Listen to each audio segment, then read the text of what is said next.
আবার একটা ব্লগ ভিডিওতে তোমাদের ওয়েলকাম। আজকে জামাই ষষ্ঠী, সেই জন্য সকালবেলা বেরিয়ে পড়লাম বাজারের উদ্দেশ্যে।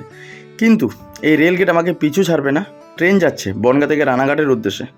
তারপরে আমি চলে গেলাম একদম মিষ্টির দোকানে, সেখান থেকে মিষ্টি কেনাকাটা করে বাড়িতে আরও লোকজন এসছে, মানে আমাদের বাড়িতে।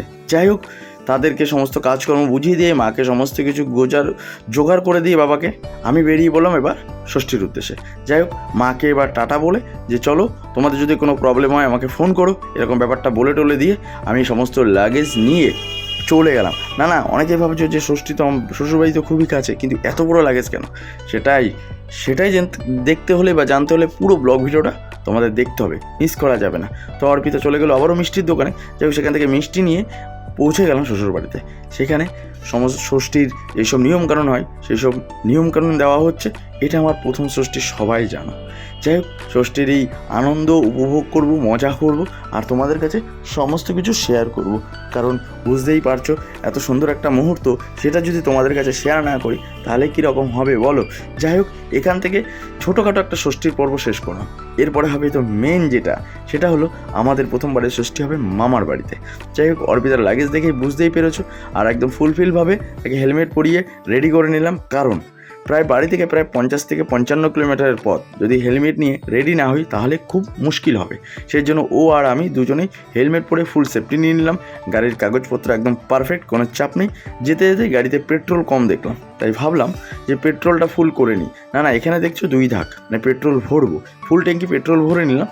কারণ রাস্তায় যেতে যেতে যদি আর পেট্রোল পাম্প না পাই, বা ওখানে গিয়ে যদি তেমন পেট্রোল পাম্প না পাওয়া যায়, আমি আর রিস্ক নিতে পারলাম না। সেই জন্য ফুল পেট্রোল ভরে নিলাম, যে গাড়ির দিক থেকে তো কোনো নিশ্চিন্ত, কোনো চাপ নিতে হবে না। কারণ গাড়িতে যদি পেট্রোল না থাকে আমি তো বেশি দূর পৌঁছাতেও পারবো না। আর এই 55 থেকে 60 কিলোমিটারের পথ সত্যি কথা বলতে খুবই কষ্ট হবে। তার উপরে গরম, এখন দুপুর ঠিক 3টে বাজে, কিন্তু রোদের তাপ দেখে মনে হচ্ছে না। রাস্তায় প্রচণ্ড পরিমাণে গরম, এত রোদের তাপ কি বলবো জানি না। এই রোদের তাপের মধ্যে দিয়ে কীভাবে যাব, আর রাস্তায় কতটা জ্যাম হবে, কি হবে, সেটাও তোমাদের কাছে শেয়ার করব। যতটুকু এসেছি ততটুকু ভিড় তেমন ছিল না, জানি না পরবর্তী রাস্তায় গিয়ে কতটা ভিড় পাবো, কীরকম কি হবে।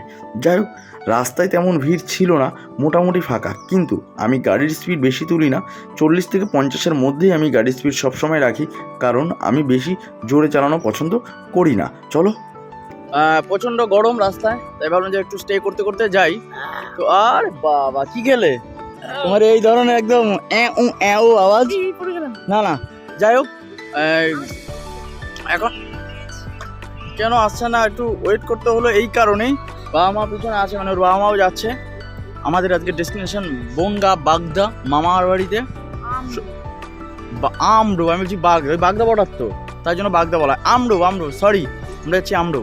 তো এখন ঠিক বনগা থেকে মাত্র 15 কিলোমিটারও না, 10 কিলোমিটার দূরে আছি।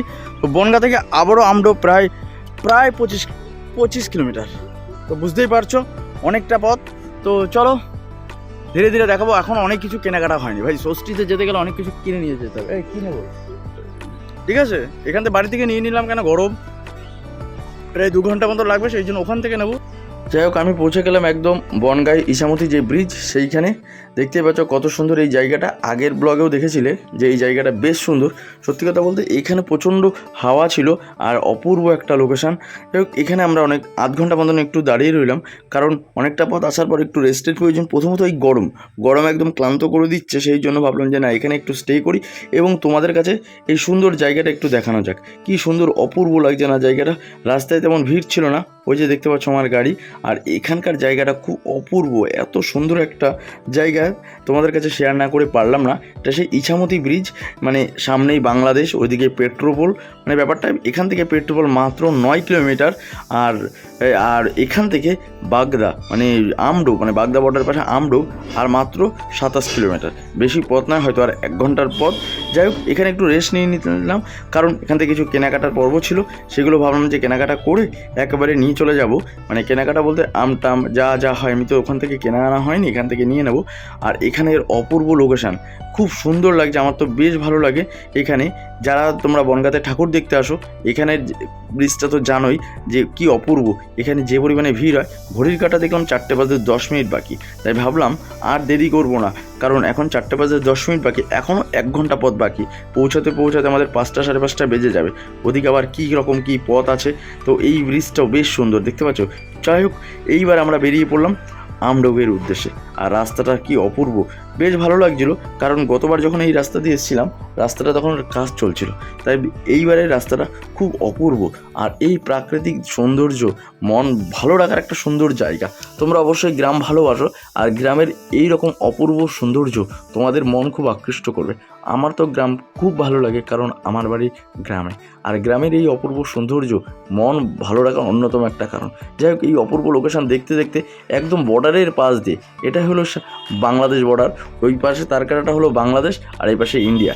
এই বাংলাদেশের বর্ডারের পাশ দিয়ে আমি পৌঁছে যাচ্ছি মামার বাড়িতে।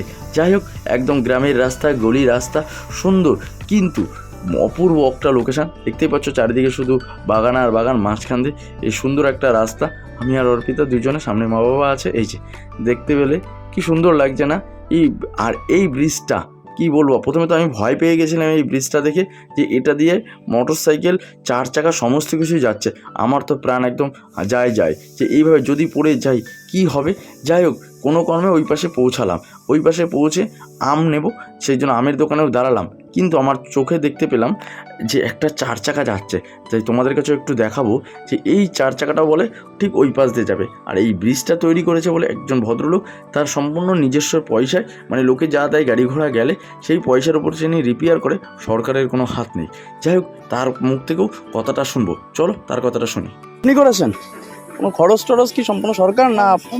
সম্পূর্ণ এই আপনি দাঁড়িয়ে রয়েছেন আমার, ও যেখানে দাঁড়িয়ে আছি এটাও আপনারই? মানে ইট বালি মাটি সব। আচ্ছা আচ্ছা আচ্ছা আচ্ছা আচ্ছা। মেরামতও কি আপনি যখন ইয়ে হয়ে যায় আপনি মেরামত করেন? সব কিছু দেখভাল আমার, কোনো চার্জ নেন না? এই যে গাড়ি যাচ্ছে কোনো কিছু? তার জন্য করতে পারবো। আচ্ছা আচ্ছা, বেশ ভালো একটা উদ্যোগ যে গ্রামের মানুষকে পারাবার করার জন্য।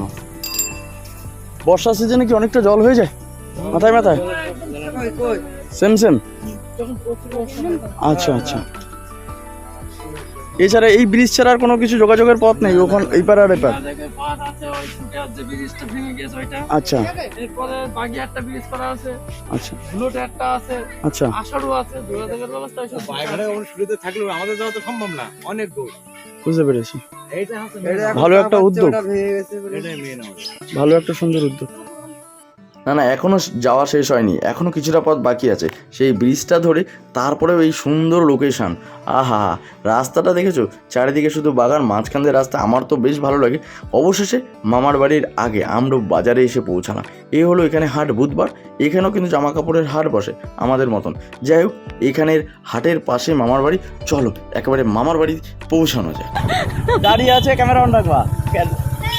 হ্যালো, কেমন আছো? ভালো আছো? এই যে আমার ছোট দিদা।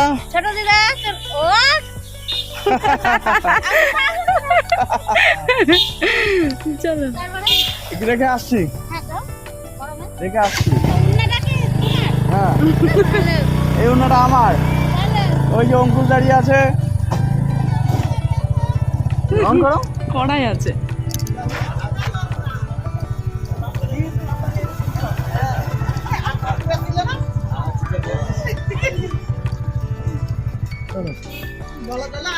হ্যাঁ সব ভালো আছি, তা পৌঁছে গেছি। তাহলে কেমন লাগলো আজকের ব্লগটা অবশ্যই কমেন্ট সেকশানে জানাও। তাহলে দেখা হচ্ছে আগামীকাল যা করবো তোমাদের কাছে সেগুলো শেয়ার করবো, অনেক ধামাকাদার ব্লগ পাবে। তাহলে চলো আজকের মতন ব্লগ ভিডিওটা এখানেই শেষ করলাম। সবাই ভালো থেকো, সুস্থ থেকো, সাবধানে থেকো, অবশ্যই পেজকে ফলো করো, আর ধামাকাদার ব্লগ আসছে, তো সবাই রেডি থেকো।